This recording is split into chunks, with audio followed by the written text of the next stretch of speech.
What is up? What is up? YouTube. Oh my God, they got a daggone gun in Diddy's hand. What kind of thumbnail is this, baby? How y'all doing, man? Check this out. Suge Knight confronts Diddy over his alleged role in Biggie's murder. Shocking revelation. God dang, man. You know what? I think of all people, I think Suge knows. His ears to the streets, right? I think he knows what went down.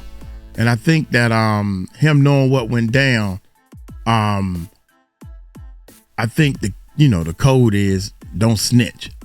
The code is don't snitch. So I think Suge is too deep into the code, like Keefe D with his crazy self.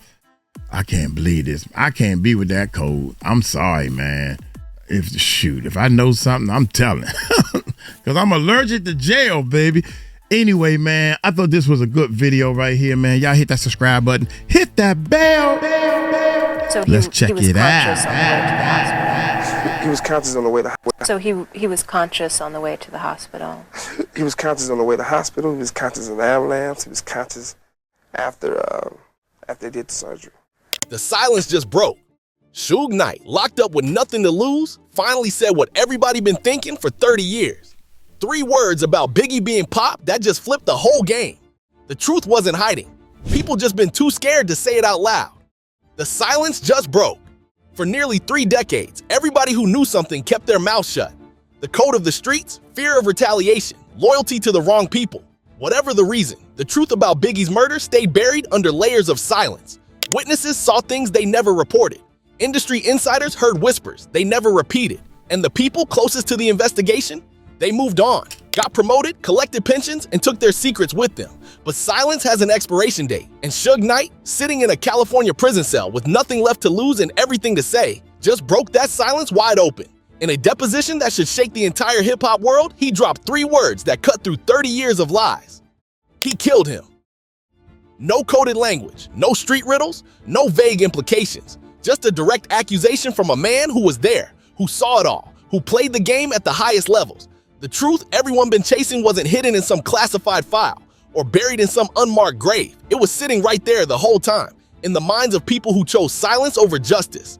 Until now, to understand the whole situation, we gotta take a look back at what happened that night. That night in LA. March 9th, 1997, sit in hip-hop history like a date carved in concrete. Los Angeles moved with its usual late-night buzz, palm trees swaying, traffic humming, and the city carrying that strange mix of glamour and danger it always had. Folks were leaving the vibe party at the Peterson Automotive Museum, energy high, cars pulling off, cameras flashing, laughter spilling into the street. Nobody knew the night was about to shift from celebration to tragedy in a matter of minutes. Biggie was only 24, riding in that black Chevy Suburban with his team close by. The convoy moved like they used to moving. But something about that night feel different in hindsight. Not loud, not obvious. Just a quiet tension people only understand long after the moment is gone. The Suburban glided through LA streets until it hit Wilshire and Fairfax, where the red light caught them and held them still. Then came the moment that changed everything. A black Chevy Impala eased up beside Biggie's vehicle. Too smooth, too controlled, like the driver already knew exactly where to be. The shooter leaned out the window, dressed sharp, almost out of place for the violence he was about to unleash. 6 shots fired, with 4 hitting Biggie. The precision made investigators raise eyebrows from day one. The Impala didn't squeal off, didn't crash into traffic, didn't panic. It just slipped back into the Los Angeles night like it belonged there. Chaos flooded the scene within seconds. Cars stopped, people screamed, sirens began their climb through the city, getting louder by the second. Biggie was rushed to Cedars-Sinai Medical Center, but the outcome was already written in the looks on everybody's faces. At 1:15 a.m., the world lost one of the greatest voices hip-hop ever had. What followed wasn't justice, it wasn't clarity, it wasn't closure. Instead, the case cooled almost as fast as Biggie's body temperature. No suspect's name, no arrests made, no convictions even considered. The official explanations leaned on gang theories, street beefs, and coincidences, but the pieces never fit the way they should.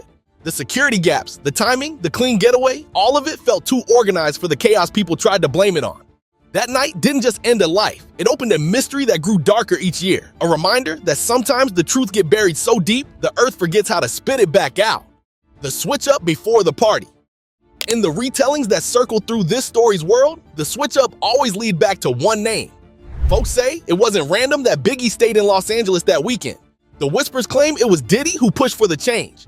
In these theories, he's portrayed as the one nudging Biggie to hold off on that London flight and show face at the vibe party instead. It get framed as a move for business, optics, and power, an insistence that Bad Boy needed to stand tall in LA. As soon as them shots went off, everything came crashing down. That legendary loss and the rise of Bad Boy Records explored in the new documentary Can't Stop, Won't Stop. No matter the tension still hanging in the air. The original plan had Biggie packing for London, lined up for interviews and press runs to push life after death into global territory. Everything was set, but the narrative in these street theories say Diddy wanted him to stay, wanted the spotlight on Bad Boy at a West Coast event, wanted cameras catching the label moving unified and untouched. That idea, the label showing dominance in a city that once felt hostile, became the centerpiece of all the speculation that followed. The Vibe magazine afterparty at the Peterson Automotive Museum turned into the destination, a glittery spot full of celebrities, executives, and people hungry for proximity to fame.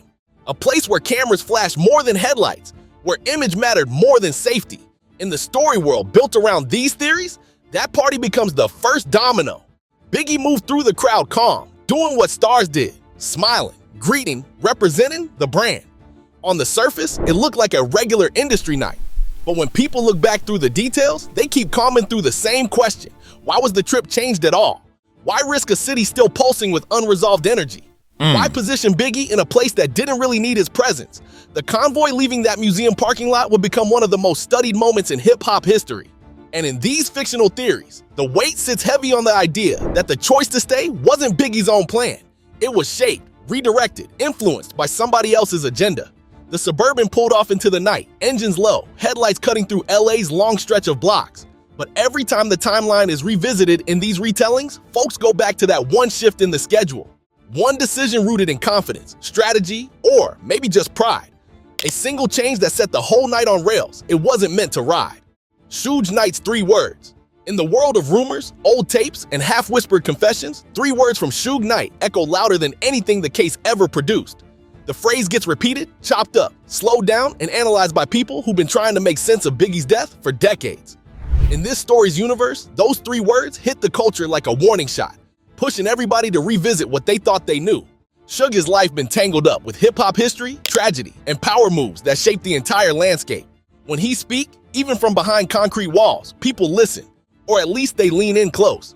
His statement get passed around on podcasts, shows, documentaries, even barbershops, and every retelling twist the meaning just a little more.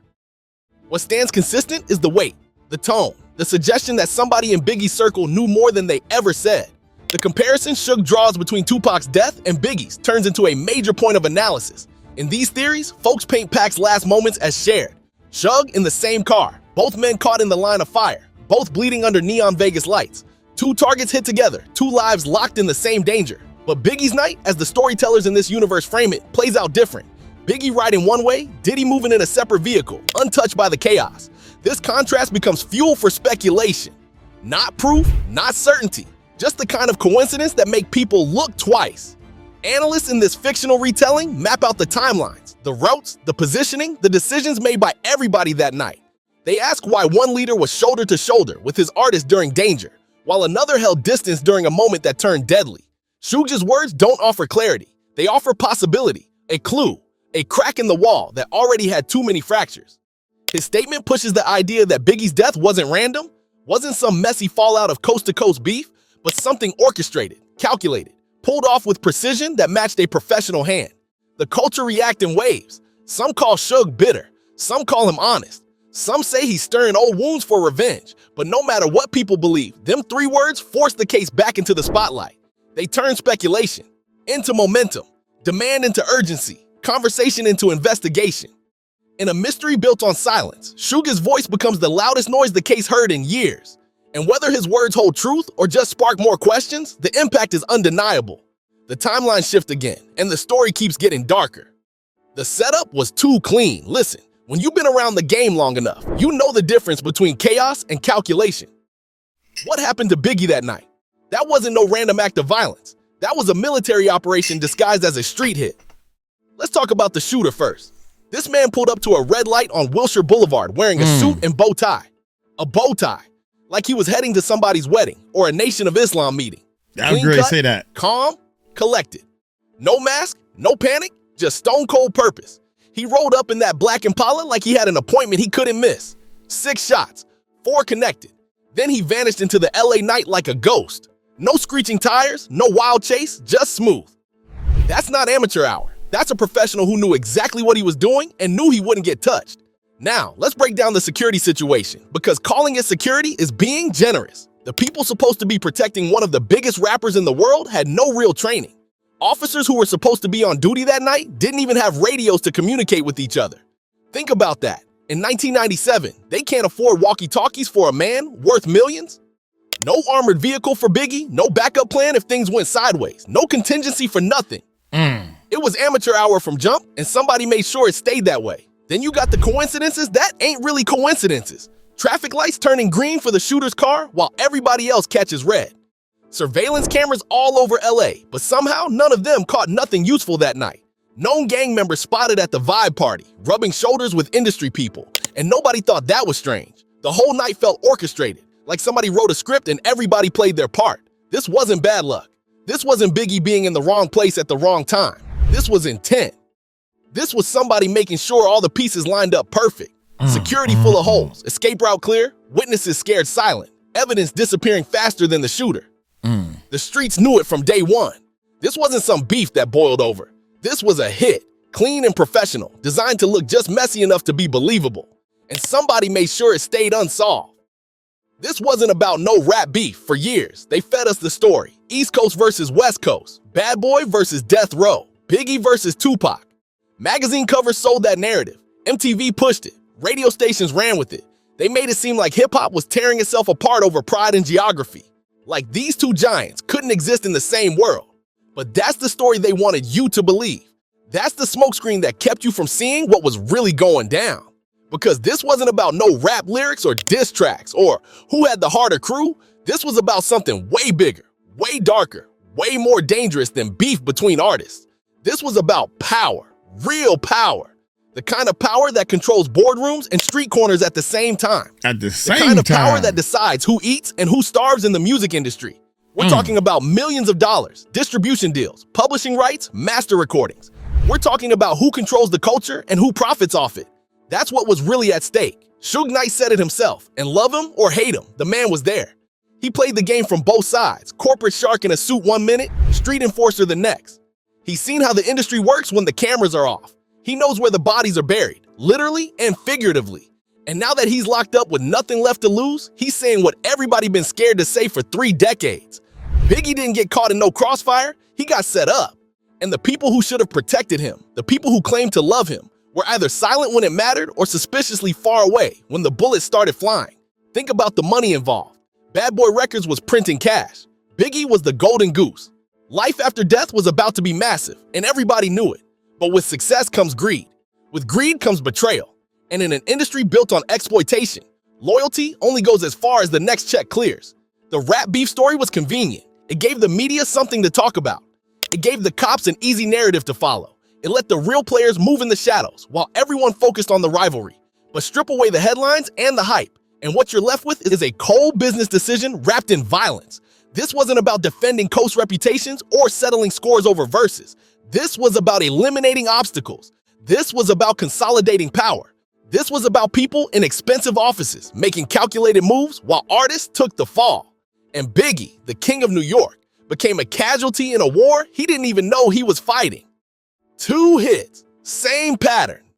Now let's lay out the pattern, because once you see it, you can't unsee it. 2 of the biggest names in hip-hop history. 2 unsolved murders. 2 nights that changed the culture forever. And when you line them up side by side, the similarities start looking less like coincidence and more like a blueprint. September 7, 1996, Las Vegas.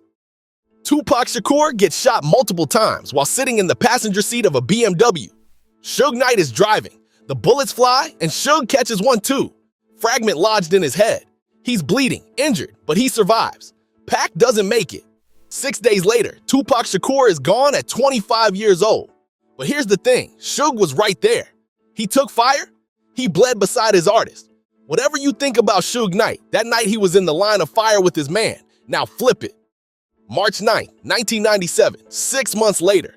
Los Angeles, Biggie Smalls gets hit at a red light, 4 shots through the Suburban, fatal wounds. And where's Puff Daddy, the man who runs Bad Boy, the man who convinced Biggie to stay in LA instead of flying to London?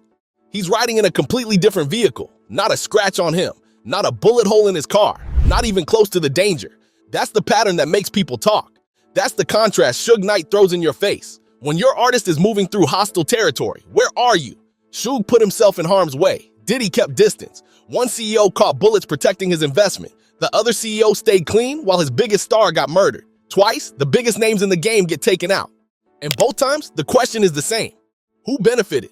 Who walked away with the catalogs? Who controlled the estates? Who kept making money off dead legends while families buried their sons? The street's been asking these questions for decades. Message boards, documentaries, conspiracy theories, everybody trying to connect dots that the police never bothered to investigate. But Suge is putting it out there plain. Look at who got hit and who didn't. Look at who was protected and who was exposed. Look at who lived to profit and who died young. Tupac and Biggie weren't just murdered, they were removed. And the removal was so efficient, so clean, so profitable for certain people that you have to wonder if it was always part of the plan. 2 legends, 2 bullets, 2 unsolved cases, and a whole lot of people who benefited from the silence that followed. The unanswered questions. 27 years later, and the questions still hang in the air like smoke that never clears. Every answer the LAPD gave just created 10 more questions. Every investigation that went nowhere just made the conspiracy theories grow louder.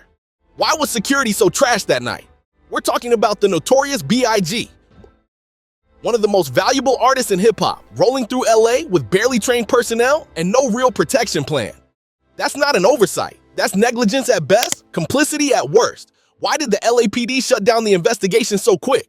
They had leads, they had witnesses, they had theories pointing at dirty cops and gang connections. But somehow, the case went cold faster than it should have. Files disappeared, witnesses recanted, evidence got lost. The department that's supposed to serve and protect seemed more interested in covering up than solving. And the biggest question of all, why is Suge Knight finally talking now? After 30 years of code, silence, and street rules, why break now? Some say it's revenge against the people who left him to rot in prison. Others say it's guilt, a conscience finally speaking up. Maybe it's simpler than that. Maybe it's just time. Time to stop protecting the people who orchestrated the whole thing. We've spent 3 decades romanticizing what happened, building shrines, making documentaries, creating mythology around 2 men who got killed in cold blood. We call them legends, icons, martyrs for the culture. We talk about their deaths like it was some tragic destiny, like the streets just claimed them because that's what streets do. But that's exactly what the guilty want. They want you focused on the legacy instead of the crime. They want you buying albums and wearing t-shirts instead of demanding accountability. They want Biggie and Pac to be symbols instead of murder victims who deserve justice. Stop calling it a tragedy. Start calling it what it is, betrayal. Cold, calculated, profitable betrayal. These weren't casualties of some rap war. They were eliminated because they were too powerful, too valuable, too much of a threat to people who wanted control. This wasn't fate bringing them down. This wasn't the game catching up to them. This was people in positions of trust making calculated decisions while counting future profits. And every day we treat their deaths like some mystical hip-hop folklore. We let the real killers sleep peacefully. Biggie and Pac weren't just artists. They were sons, fathers, brothers. They deserve more than platinum plaques. They deserve truth.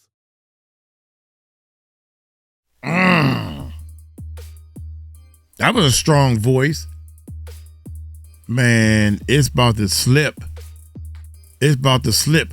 Did y'all hear the part where I don't even know who was talking. I think it was Dum Dum. Didn't get paid. Keefe D didn't get paid, didn't do the shooting, but he in jail. He said on record talking to the police that Puffy said something about offing Biggie or something like that, or Tupac, I can't remember. I just story all twisted up, but he said it in front of a large group of people. Oh my God, man. This stuff making me sick, man. This stuff make me want to throw up. Oh my God, man. You should, oh my gracious. I bet you any amount of money, man, before Diddy leave this earth, He gonna confess to all his sins, man. I can just feel it. He gonna be on his deathbed and he gonna say, I'm gonna confess. I want the world to know, yeah, I had him off, and I did this and I did that. All the stuff y'all was thinking about me is true. Now that I'm repenting, I'm going to heaven. See y'all later. Bye. He gonna do something like that. I bet you, man. Oh my God, oh my God, man, this stuff is, I can't even sleep, man. Because I was a Bad Boy fan, dog. Since I was on the East Coast.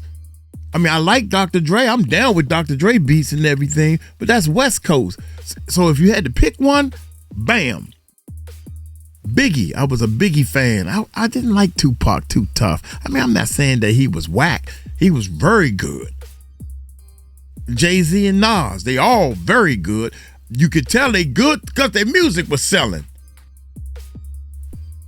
Good is good. I ain't no hater. I try not to be a hater. I really didn't like Tupac when he spit on the cameraman. That was my last straw. I said, I'm not even listening to this dude music. He done gone berserk. You know what I'm saying? So it's your why. Your why. My why was he done spit on now he in jail. Now, yeah. So I was already leaning against, but now that I'm analyzing and doing these reactions, I'm sitting over here like, damn, the brother was living his life the best he could. Oh my God, young, I cannot believe this, man. It's like I'm living the deaths of Biggie and Tupac all over again, man. And I'm pointing real hard at this guy, man. I gotta go take a nap, man. I gotta go take a nap on this one. Y'all take it light, take it slow. Tell him Uncle Mike told you so. Peace out.